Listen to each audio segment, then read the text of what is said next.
મોરબીના હળવદના બે ગામમાં પાક ધોવાયો છે। ઇંગોરાળા અને માયાપુરમાં ખેડૂતોને નુકસાન પહોંચ્યું છે। હજારો વીઘા જમીનમાં નુકસાનની ભીતિ સેવાઈ રહી છે। પાણી ઓસર્યા બાદ પાક સુકાઈ ગયો। કપાસ અને મગફળીના પાકને અસર પહોંચી છે। 2000 વીઘામાં નુકસાનીની આશંકા વ્યક્ત કરવામાં આવી છે। ખેડૂતોએ વળતર માટે સર્વેની માંગ કરી છે।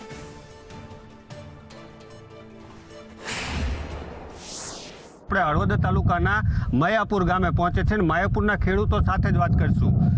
અહીંયા કેવો વરસાદ થયો, કેવું નુકસાન?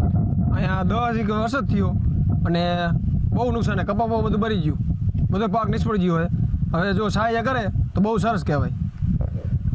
ખેતી પાકોમાં નુકસાન થયું છે, કેવું પાણી કેવું નીકળતું હતું કપાસ ઉપરથી, હજી કેવા પાણી ઓસરે છે અને કેવું નુકસાન?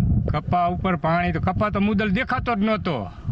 કપા ઉપર અડધો ફૂટ પોણો ફૂટ જેવું પાણી હતું અને પાણી 3-4 દિવસ લગી એમ સતત હાલ્યા જ રાખ્યું, એટલું પાણી આવ્યું અમારા ગામમાં। વરસાદી અહીંયા આટલું બધું પાણી ભરવાનું કારણ શું?